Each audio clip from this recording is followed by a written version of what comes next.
Now, for the viewers and fight fans in attendance around the world, and the millions of future subscribers across all my social media platforms, welcome to Tough Glove Boxing. I am locked in, and let's get ready to talk about it!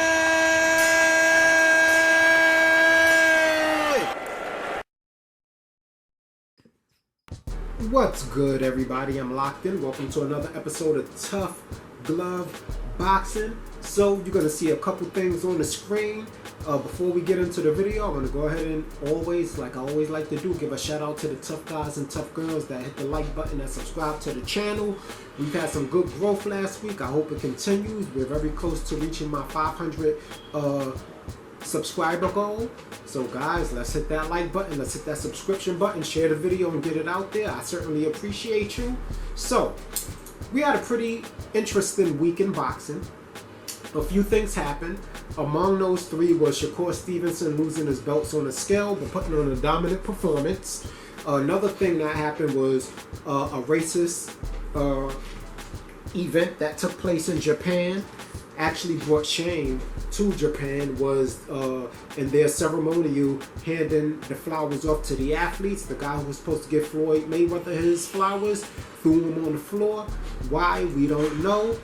Floyd actually did them a favor by going over there. Even though they did pay him well, he didn't have to take that fight against their UFC star, right? A UFC star named Makuru Asakara, or Asakura. Okay? Now, Asakura got his Asakura whipped, by the way. He got stopped, I think, in the second or third round. And I was actually glad that he was knocked out during the exhibition, because the guy that threw Floyd Mayweather's flowers on the floor was an idiot. And he made his country look horrible. And he actually had people wondering, is this a common thing in Japan where they also, we already know China don't really care too much about black people, but Japan as well? So that was pretty interesting. But what I want to talk about as far as that specific incident, right? And y'all get in the comment section and let me know how you guys feel about it, because I know we get a lot of YouTube channels, they always pushing a race narrative, and then we got YouTube channels that combat against those YouTube channels which always bring up race. But in this particular situation with Floyd Mayweather, do you guys think that that was racism? Now, I know how I feel. I believe it was, but I'm just curious to see how many of you feel that way. And also, I wanted to ask Japan, how do you feel about what happened, right? Now, the thing I want to talk about as far as that's concerned, because I really didn't want to bring any more added attention to it. You know, Floyd has been one of the best sportsmen in the business. He's been a gentleman. Outside of him promoting fights, right? He's always shown respect to his opponents, right? And he garners a lot of hate.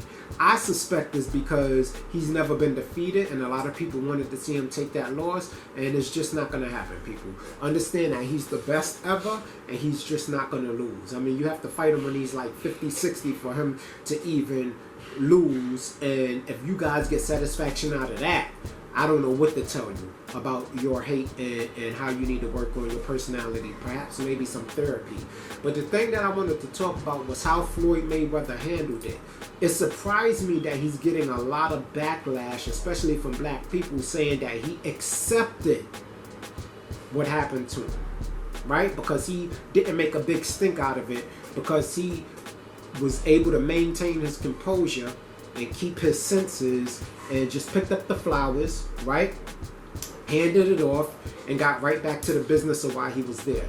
You got to understand that they paid this man, like, I think up to about $20 million. I don't know the specific amount, but I think it's somewhere up there, right? And he worked maybe 6 minutes in that fight, right? If he worked that hard at all.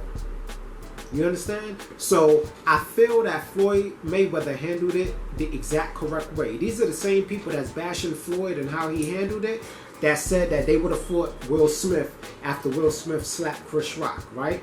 So now, why should Chris Rock sacrifice his livelihood because of the ignorance of somebody else, right? Floyd is gonna actually make a big scene, and what was he supposed to do? Get into a fight with the guy, right? And then blow his future money over there that they would pay him to come out? Because you gotta remember, they paying him between 10 and $20 million just for exhibition fights. So why would he then act up because of some ignorant fool who didn't have no home training? I feel like he handled it the right way. I feel like he handled it like a businessman should handle it. But see, when you got a lot of people that don't make money, a lot of people that's broke and don't understand the nature of networking and business and how money works, they're always gonna come off and be like, oh, he should have did this. He should have let the nigga come out of him. He should have, you know what I'm saying, got ghettoized and got animated and got upset and shown how upset he was. No, he handled it the exact same way. And what that also lets you know is that it's not just America that has it in for people of this complexion.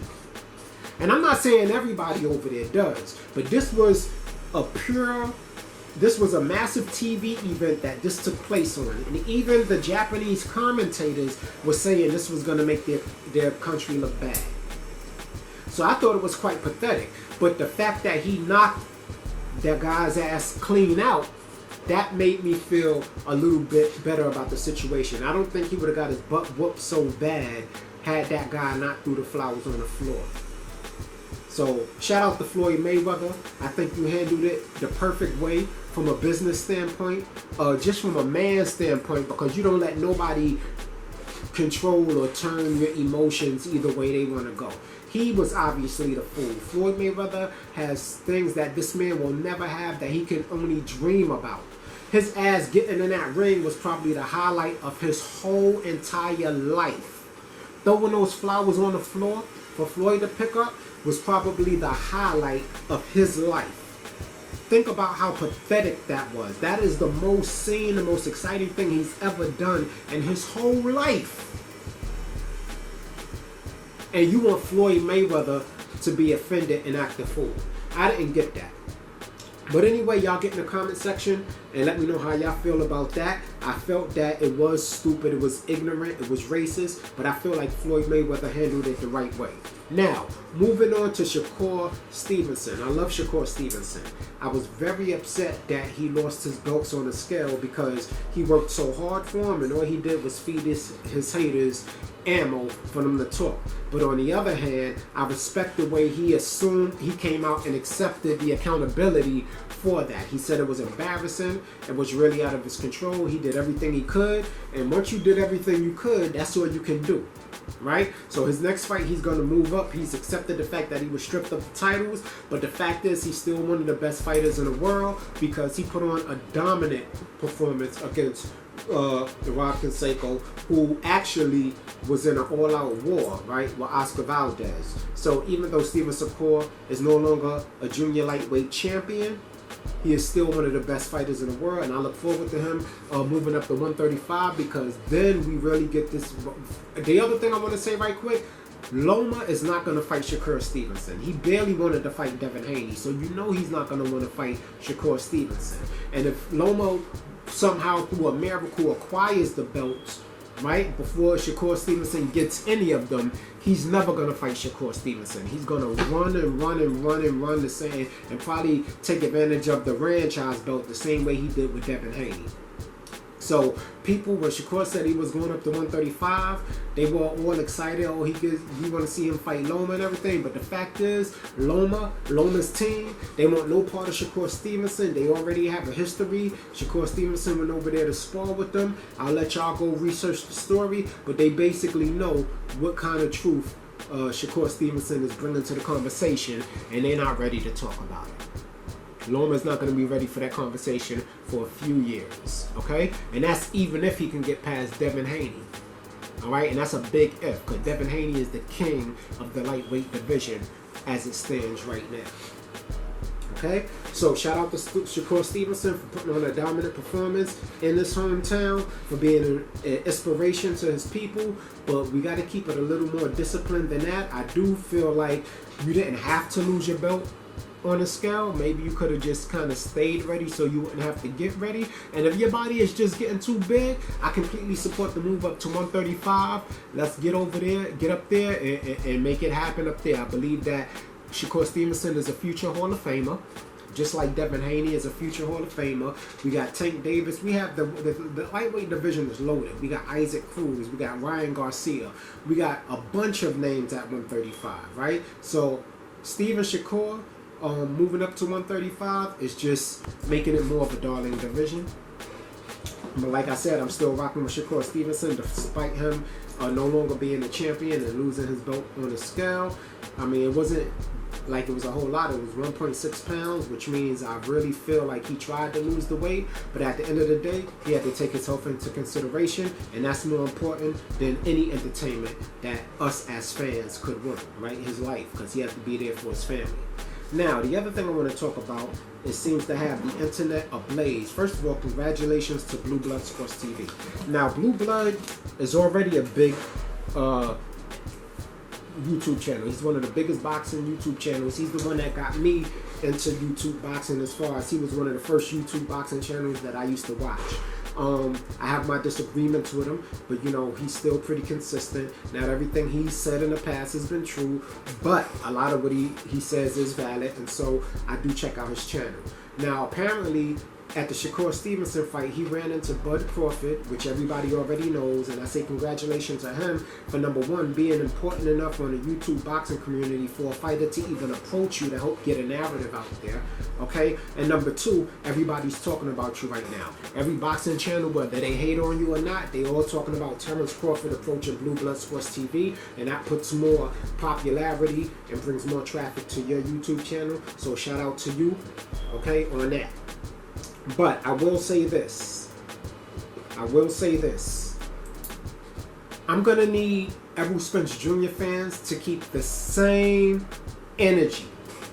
Okay?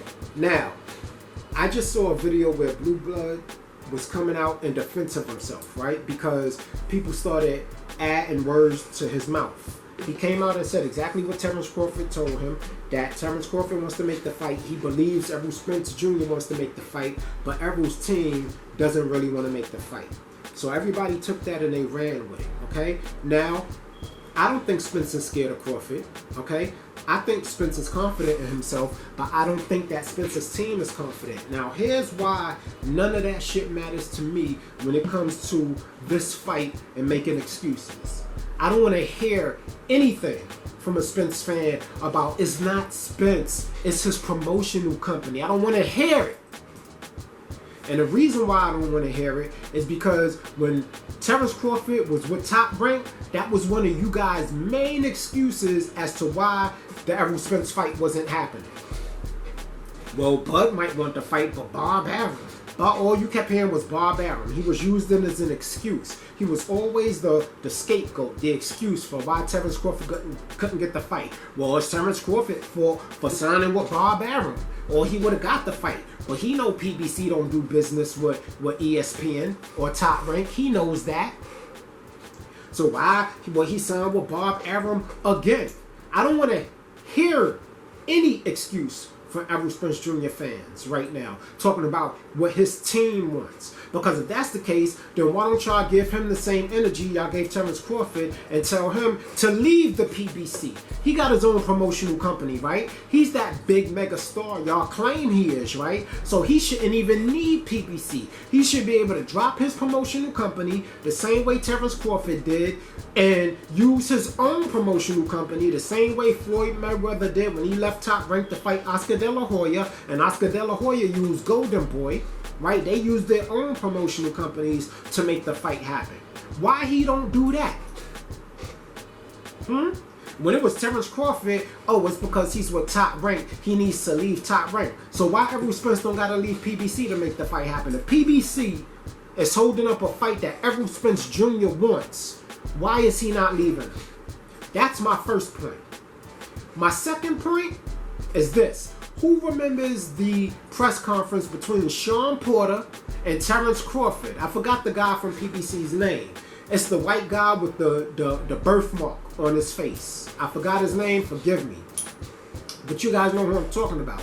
During that first press conference, he specifically said, if y'all remember, he specifically said, if the fighters, this is a PBC guy, if the fighters want the fight, nothing can stop the fight from happening if both fighters want the fight. And what did Bud do? Bud looked confused and he said, hold up, before we go on. Can you say that again? Y'all remember that, right? And the guy repeated himself, but he realized the mistake he made, but he already made it. So he had to repeat himself. And Terrance said, I just want the people to understand that when fights are not happening, it's not because I don't want the fight. So how can PBC, right, a representative of PBC at a Sean Porter and Terrance Bud Crawford press conference claim that if a fighter wants a fight to happen, then it's going to happen, right? And yet, we here now with Errol Spence and Bud Crawford, and the fight is not signed, even though it's now known that Terrance Crawford accepted all of the slave contract, all of the bogus terms. Right? They wouldn't even give the man a fair shake because they didn't want him to fight Errol Spence. But just to show you what kind of a greatness Bud is chasing, he took those terms, eliminating all of your talking points about how he don't have no confidence. He did exactly what you guys said do. So who's the man of their word? He left this promotional company. He took the B-side status in a fight. Why don't we have an announcement? You remember when you guys used to say Bud needs to learn how to promote himself? Remember when he was with Top Rank? That's all you heard. Oh, Errol Spence is more famous. Bud needs to know how to promote himself. He doesn't know how to promote himself. If you ask me, Crawford is the only one that's been promoting this fight. He's the only one visible anywhere. Online, at press conferences, at interviews, at other fights. Spencer's a ghost. He's a mystery. Oh, he's training. So what? What happened to the talking point, Bud doesn't promote himself? Because I don't hear from Spence nowhere. Spence got his own fans begging, please respond to this. Say something. Give us something, because Terrance Crawford fans are dominating us right now. Give us something to say. You making us look crazy. You know what Errol Spence said? He answered a question with a question. Oh, so y'all want me to clear up all of the stuff that's going up on YouTube, huh? LOL. I don't want to hear no more excuses from Spence fanboys unless they getting directly at Spence themselves. Y'all excuse the noise in the background. I got people working on my house right now. It's going to be over hopefully this week. The reveal is on Saturday for the wife anyway. All right? So, I apologize for the noise in the background, but my point still stands. Errol Spence got his fans out here looking crazy. And they're asking him to address the issue. So I know that that I'm not crazy. Terrance Bud Crawford fans know that we not crazy. When you got Errol Spence Jr. fans asking him to please address the situation. And he still doesn't address it. So even if Errol Spence wants to fight and his team doesn't want to fight, that's not a valid excuse. He still got to hold that. The same way Terrance Crawford had to hold the water for Top Rank, Errol Spence got to hold that water for Al Heyman and the PBC. We don't want to hear what the excuse is. It ain't him as his team. Okay, it's his team. Keyword, his. See, now you guys are starting to realize that you talked yourself into a corner. All of the crap that you was talking about Terrance Bud Crawford, now the truth is coming out. All of that stuff that you were saying about Terrance Bud Crawford is now certainly starting to apply to Errol Spence Jr. Soon as Errol won that fight with Ugas, right? He called out Terrance Crawford. Terrance Crawford said, bring that ish. But guess what? Since then, we barely heard from Errol. The only one we hear even talking about the fight, talking about it, is Terrance Crawford. Whenever you ask Spence about the fight, when they're on the rare occasions they do see him, he act like that he's irritated you asked him.